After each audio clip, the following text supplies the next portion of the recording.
बहाने देते थे। सही है ना, इनमें तो बड़ी आएगी। सही है, फाइनल तो बड़ी ही आएगी क्योंकि संधि बड़ी है। दीर्घ, दीर्घ का मतलब क्या है, बड़ा, तो संधि ही दीर्घ, क्योंकि जो नाम है ना, जो नाम है वही फाइनल होगा। दीर्घ संधि है तो दीर्घ फाइनल होगा, गुण संधि है तो गुण फाइनल होगा, वृद्धि संधि है तो वृद्धि फाइनल होगा। ये है, ठीक है ना। इसको ऐसा लिख सकते हो, मैंने लिखाया तो दोबारा लिखा दो। जैसे मूल स्वर, जैसे दीर्घ स्वर, गुण स्वर और ये वृद्धि स्वर, तो आपके 3 संधि हो जाएंगे। तो ये मूल स्वर है ए, ई, उ और री। ये दीर्घ है आ, बड़ाई, बड़ाऊ और ये बड़ा री, चलता नहीं है परमाणु। तो ये स्वर जब फाइनल होंगे तो दीर्घ संधि है। गुण इसका होता नहीं है, इसका नहीं होता, इसमें होता है ए, इसमें होता है ओ और इसमें होता है अर। अब ये जहां होंगे वहां गुण संधि होगी। और ये होता है वृद्धि, इसका तो होता नहीं है आई, औ और इसका करें तो आर। ये जहां होंगे वहां वृद्धि संधि होगी, फिक्स है। जो फाइनल होता है ना वही संधि का नाम है। जैसे व्यंजन संधि में व्यंजन बदलता है, विसर्ग संधि में विसर्ग बदलता है, तो जो फाइनल होता है ना वही संधि का नाम है। अब आ गया समझ में? तो आपके देखो 3 तो ये इतने बढ़िया तरीके से समझ में आ जाएंगे।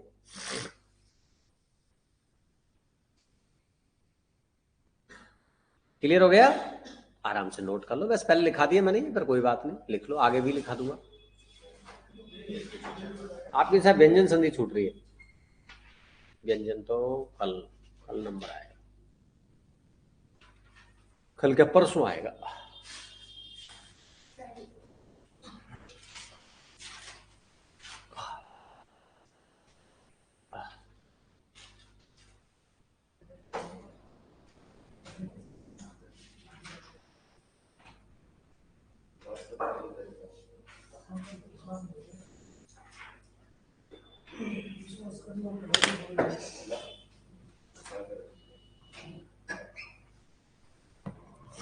हेलो, हाँ जी, गुड मॉर्निंग।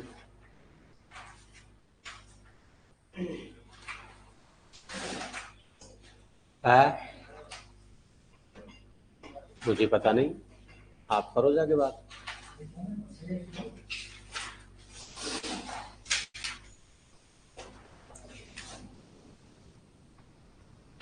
अरे तो भाई, तो पहुंचो फटाफट लेके उसको, फिर खराब होएगा उससे, फिर क्या, पहुंचो फटाफट, वो तो लग पड़े होंगे,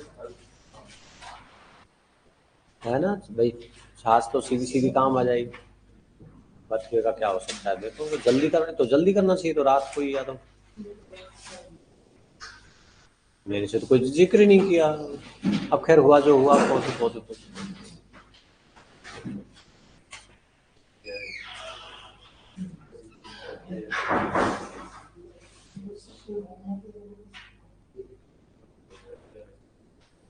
ठीक है भाई, नोट कर लिया, समझ में आ गया। देखो ये शब्द भी और ऐसे, मतलब इसमें कई काफी है। जैसे देखो ध्यान दो, ये बधू शब्द है। अब बधू स्त्री, याद है ना, बधू पत्नी, स्त्री बहू, तो ये बड़ी होती है। तो बधू प्लस उल्लास, ये बहुत बार पूछा हुआ है। समझ के क्यों पूछा हुआ है? क्योंकि हम इसको जल्दबाजी में वधू को छोटा कर देते हैं, समझ गए ना, इसलिए पूछा जाता है। तो ये वध उल्लास। देखो घर की जो बहू होती है ना वो भी बड़ी होती है, ये भी। और ये बहू अलग है, देखो, बहू प्लस उद्देश्य या उद्देश्य बना लो, चलो आपके जल्दी समझ में आ जाएगा। तो बहुउद्देश्य योजना है, ये बहु बड़ा होता है, यहां छोटा होता है, ये संधि होकर के ये बहु। यहां बहु का मतलब बहुत, और जहां बधू वाली बहु है वहां बड़ी होगी ये भी।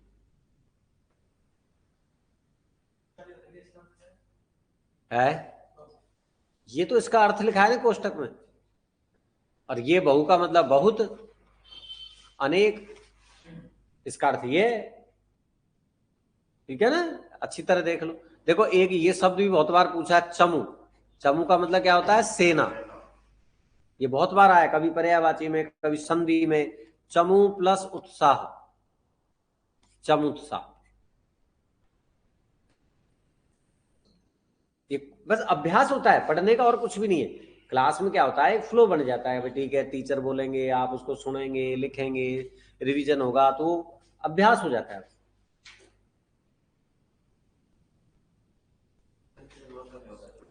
धीरे धीरे आ जाता है वो। अभी तो केवल एक चीज पढ़ रहे हैं, फिर अपन पर्यायवाची पढ़ते हैं। सही है ना, ये पर्यायवाची में आएंगे। चमुल्लास, सेना का उल्लास। चमू प्लस उल्लास, चमुल्लास। देखो खूब शब्द बन जाते हैं ऐसे। चमू प्लस मंग, चमुमंग। सेना का उमंग, चमू प्लस उमंग। देखो कितने ही बनाओ, ऐसा ऐसा कुछ नहीं है। ये घर पे आप बना लेना, बधूत्साह, बधू का उत्साह। देखो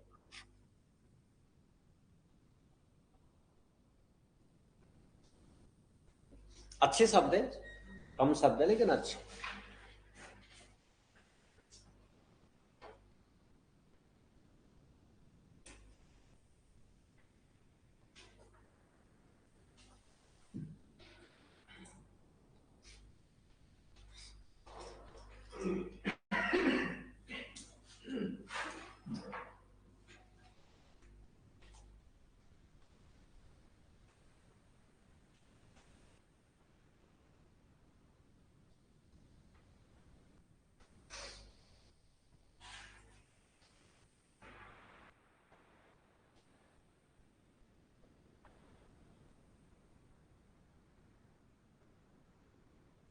हाँ भाई ठीक है, बढ़िया समझ में आ गया ना, कोई कमी तो नहीं रही। री के उदाहरण मैंने आपको बताया, री वाले ये चलते नहीं है हिंदी में, पर एक दो उदाहरण लिख सकते हैं आप चाहें तो। पितृ प्लस है ऋण। अब ये री है, इधर री है, तो ये छोटा छोटा मिलकर के ये बड़ा हो गया, तो ये पितृ। कभी नहीं आया परीक्षा में, छपता ही नहीं है ये कंप्यूटर में आता ही नहीं है। हम भी कभी कोई लिखते हैं तो माथा पूरी करनी पड़ती है। हिंदी वाले में नहीं आएगा, संस्कृत वाले में आ जाएगा। इनके अलग अलग फॉन्ट होते हैं, तो संस्कृत के फॉन्ट है उनमें आ जाता है।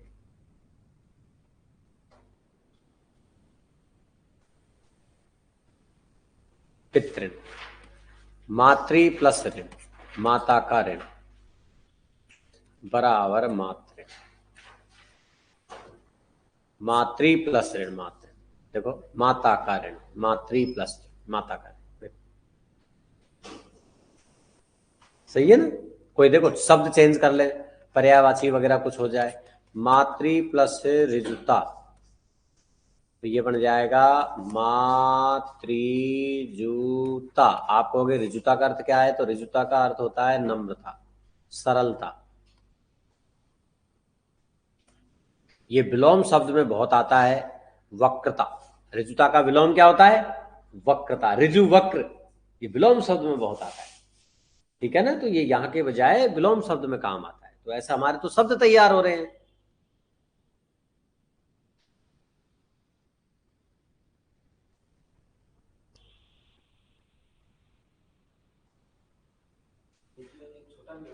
क्या हुआ, ऋजु छोटा नहीं होता ना। ऋजु, ऋजु यानी होता है सरल, सीधा, नम्र, ऐसे अर्थ होते हैं ऋजु के। ऋजु के अर्थ ऐसे होते हैं, ऋजु के ऐसे अर्थ होते हैं।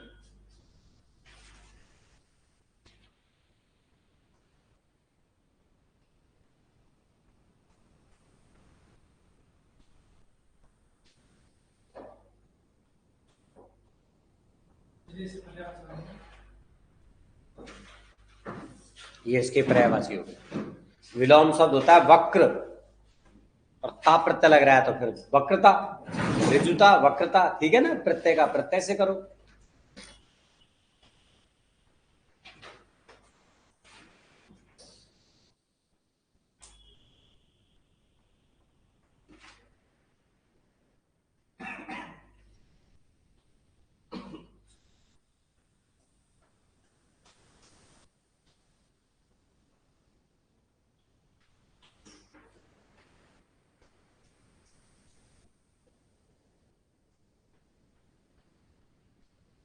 अब लिखेंगे अपवाद। अब सबसे पहले मन में एक चीज बिठा लो, अपवाद क्या होता है संधि में। इंपॉर्टेंट है इसके अपवाद, दो ही अपवाद इंपॉर्टेंट है, एक तो दीर्घ संधि के और एक है गुण संधि। बाकी अपवाद है भी नहीं कोई खास और है तो इंपॉर्टेंट नहीं है, पर दो के इंपॉर्टेंट है, वेरी इंपॉर्टेंट है, प्रश्न आता है। तो अपवाद क्या होता है? संस्कृत में दुनिया भर की इनकी अपवाद वगैरह की परिभाषाएं हैं, ठीक है ना, लेकिन अब मैं संस्कृत तो बोलूंगा नहीं। तो हिंदी में ये देख लो कि जहां पर किसी शब्द का जो सीधा सीधा नियम है, उस नियम का जहां उल्लंघन हो जाए, उस नियम का जहां पालन ना हो, वही अपवाद है। फिर उसको कोई और नियम से बनाया जाता है, चाहे स्पेशल नियम बनाना पड़े, तो हमें वो स्पेशल नियम तो पढ़ना नहीं, हमें तो अपवाद समझना है, इन शब्दों का अपवाद। एकदम समझ में आ गया क्या हुआ अपवाद? जहां सीधे सीधे नियम का उल्लंघन हो जाए, वही अपवाद है, ठीक है ना। जहां सीधे सीधे नियम का उल्लंघन हो जाए वो अपवाद है। जो होना चाहिए वो नहीं हो, जो नहीं होना चाहिए वो हो जाए। जैसे हमने लिख दिया दीन प्लस नाथ, हम एक बार समझते हैं कि भाई अपवाद क्यों है, बराबर दीनानाथ।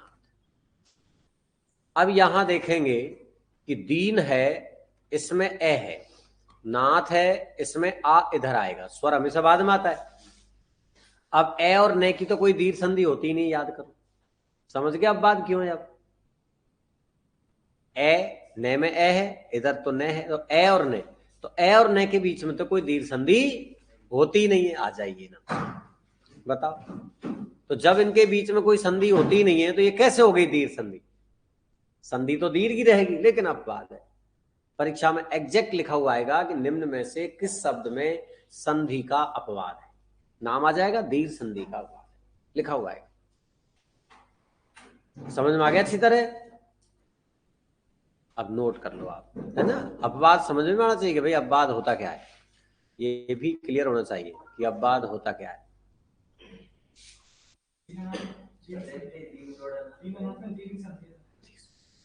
संधि दीर्घ की रहेगी, आप बोलो। कर दो ना, क्या दिक्कत है, मैं तो मना करता ही नहीं। आपकी इच्छा हो रही है दीन प्लस अनाथ कर लो। अब इसका अर्थ निकालो। हाँ, और अब करो इसका अर्थ। अब इसका अर्थ से अर्थ मिलाओ।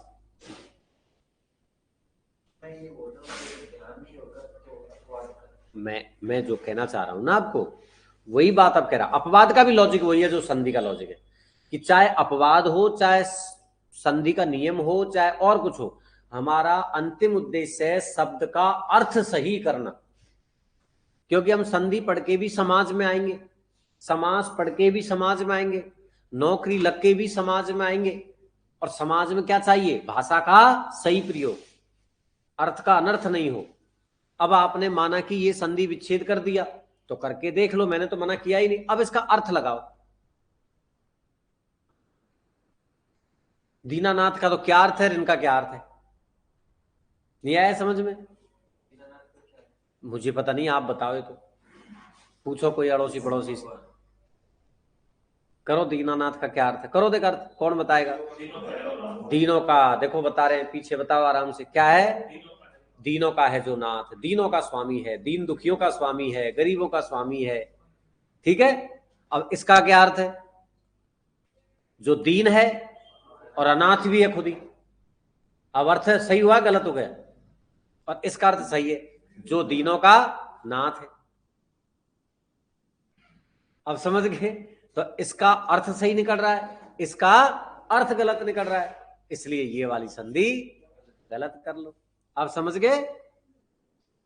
आप जो भी आपका मन करे बेझिझक बोला करो, और उसमें फिर क्या करो, लेकिन डिस्कस करो, तो क्लियर हो जाएगा। नहीं तो परीक्षा में शंका होगी, वहां क्या करोगे आप?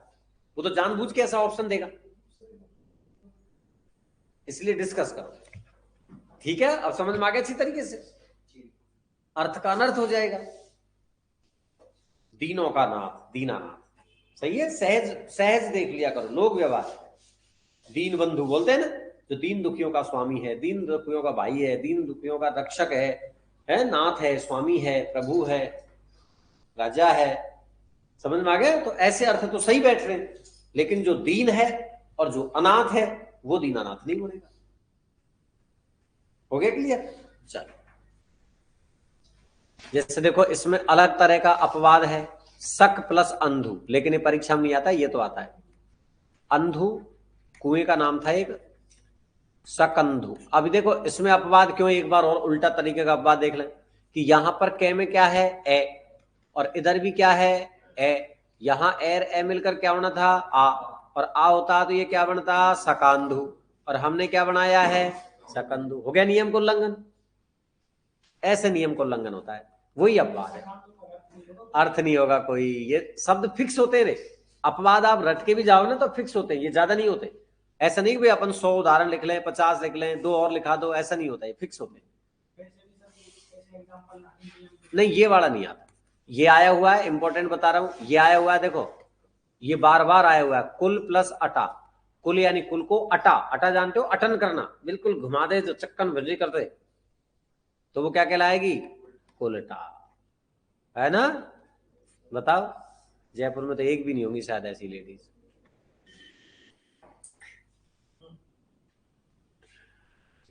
कुलटा, तो कुल यानी कुल को अटा, अटा होती है बिल्कुल अटन करने वाली है, घुमा दे, चक्कर भिन्नी कर दे बिल्कुल। मेरे हिसाब से तो नहीं होनी चाहिए ये।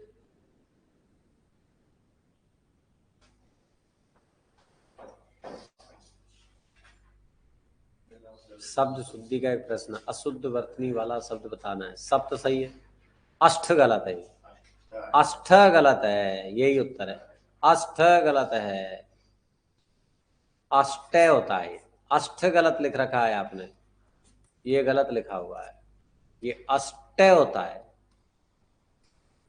ये सही, अष्ट। ये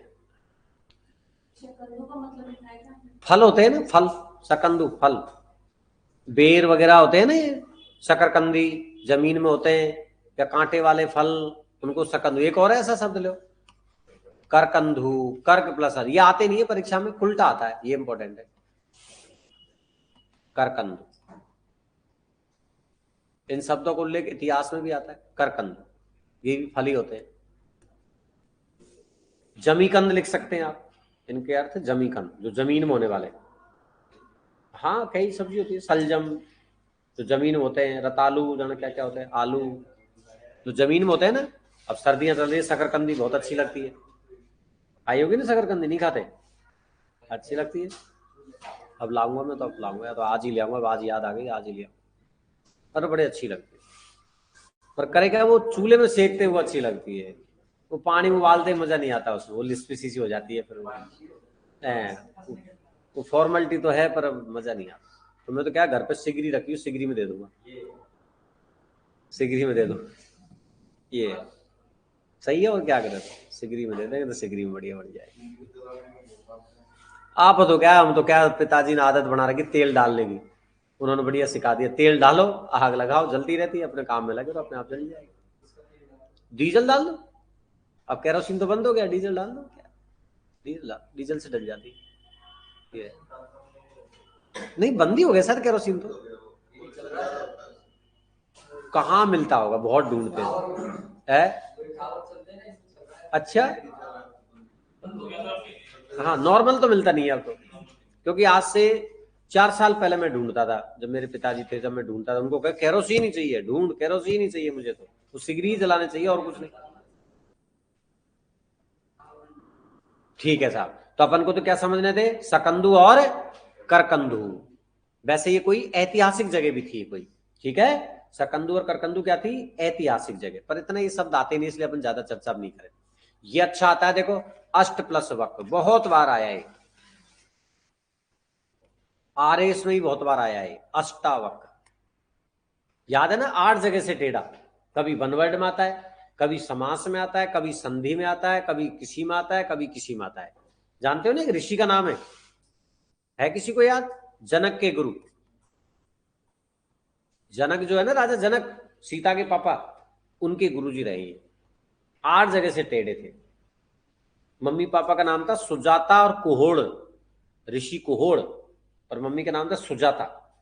उस जमाने में दोनों ने लव मैरिज की थी, लव प्लस अरेंज दोनों। नहीं, ऐसी तो कोई बात नहीं। पहली तो क्या कह सकते हैं, उससे भी पहले खूब हुई है, राजा महाराजा में खूब होती थी।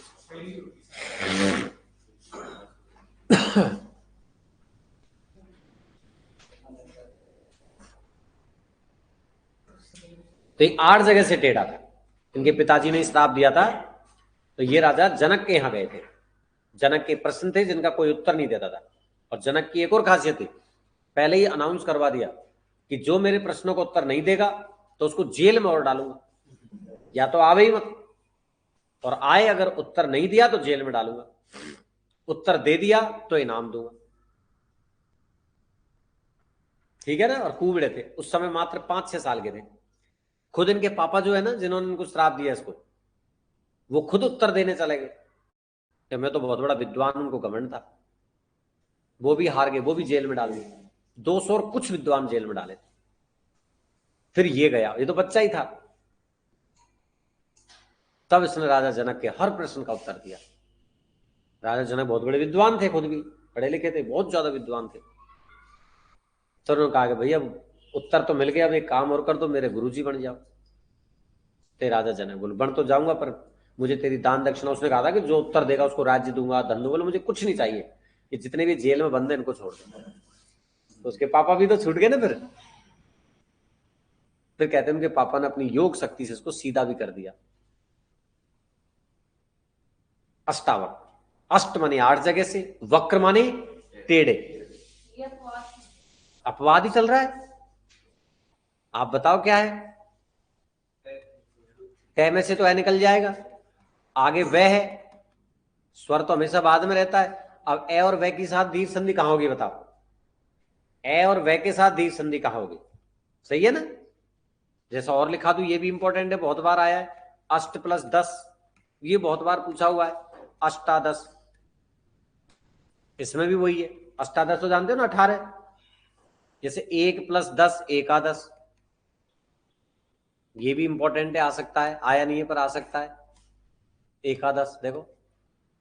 एक ये वेरी इंपॉर्टेंट है, विश्व प्लस मित्र, ये बहुत बार आया है। आरएस में हर एग्जाम में आया है।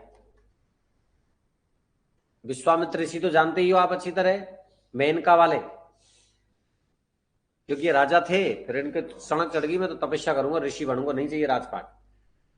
इंद्र ने सोचा कि भाई कहीं क्या पता है पृथ्वी का राज छोड़ के राजा है, मन बदल जाए, क्या पता है स्वर्ग का राज्य मांग ले, तो इसको तपस्या ही मत करने दो। तो कौन सी अप्सरा भेजी, मेनका। उर्वशी नहीं, मेनका भेजी थी।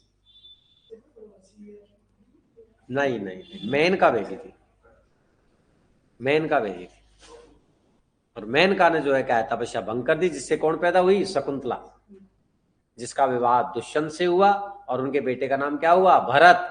उसी भरत के कारण हमारे देश का नाम भारत पड़ा। हम भारत के भरत खेलते शेरों की संग। नहीं तो भरत तो बहुत हुए, राम का छोटा भाई भरत, भरत तो बहुत हुए, ठीक है ना।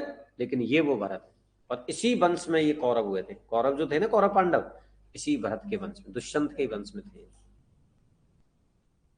इसी वंश में पैदा हुए थे। ठीक है ना। तो विश्व प्लस मित्र बराबर विश्वामित्र।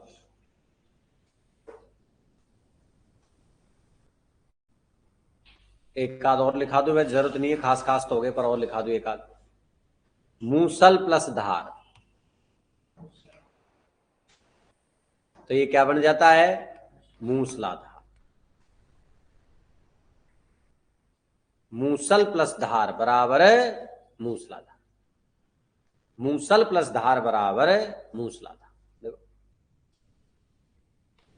सत्य प्लस नाश बराबर सत्यानाश। मैंने आपसे कहा था कि हमेशा तत्सम शब्द आते हैं, तो जैसा अभी इन्होंने बापू की बात पे क्या कहा, कभी कभी छोटा मोटा ऐसे चल जाता है। ठीक है, अब जैसे इसमें चल गया, तो ये मूसल जो है ना, तो ये तो हो जाता है इसका तद्भव, और इसका तत्सम होता है मुसल, बस इतना सा अंतर है। ये तत्सम है, ये तद्भव है। ठीक है, ये तत्सम, ये तत्सम है, और वो तद्भव है। ठीक है ना। तो तत्सम तद्भव इतना सा चक्कर है, तो हो गया, देखो हल्का सा चल गया, समझ में आ गया। हालांकि नहीं चलना चाहिए, पर छोटा मोटा कोई निकल जाए। दोनों का अर्थ एक ही रहेगा, तत्सम तद्भव होने पर अर्थ नहीं बदलेगा।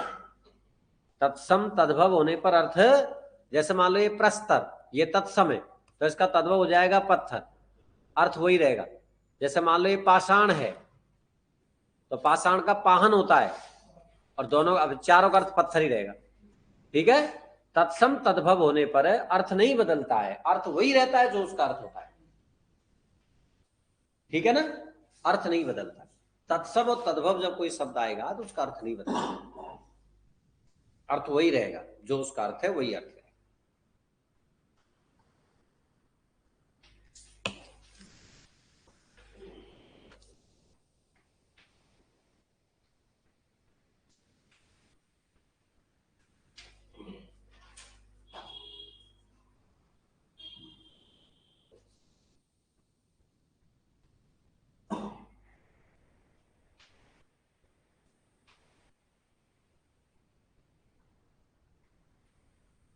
ठीक है, और भी शब्द हैं दो चार, पर वो आपके काम के नहीं है इतने ज्यादा। अब पढ़ेंगे गुण संधि। गुण संधि में क्या होगा, देखो, ए और आ, इसको ई अथवा ई से मिलाएंगे तो ये ए हो जाता है। ए अथवा आ को उ अथवा उ से मिला दिया जाता है तो ये ओ हो जाता है। ए अथवा आ को अगर री से मिला दिया जाए तो ये अर हो जाता है। ऐसे बनेगा, रे हलंत आएगा अर में।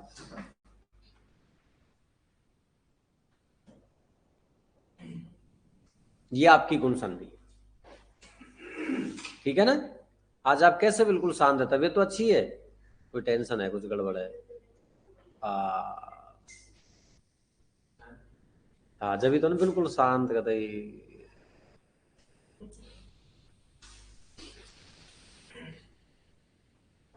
इनको युद्ध से जोश आ जाता है, थोड़ा उत्साह, ये देखा है मैंने कई बार। कोई सा भी वाग युद्ध, शीत युद्ध, मैंने मेरा अनुभव बताया है कि भाई आपको जो इतने दिन से देख रहा हूं तो मतलब थोड़ा ऐसे।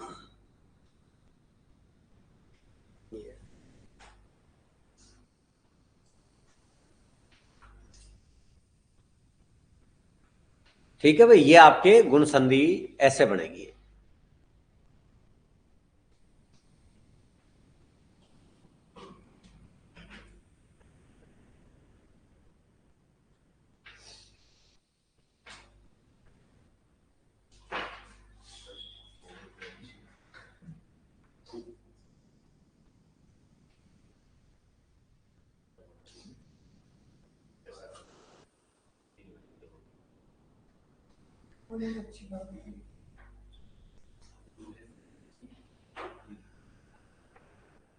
ओवन मच्छी बन, अच्छा शकरकंदी।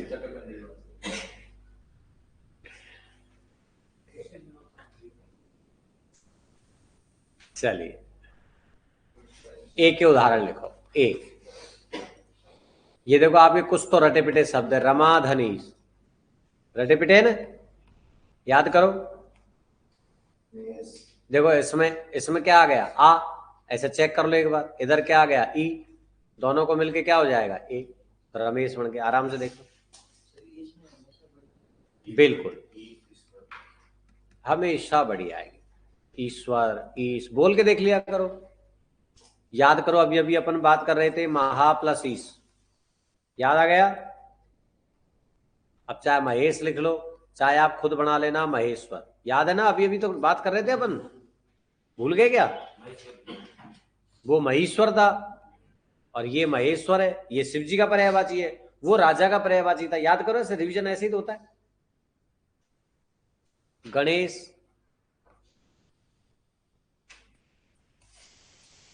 याद आ गया, खुद ही बोल लो एक आध शब्द। रमेश, दिनेश, सुरेश, महेश,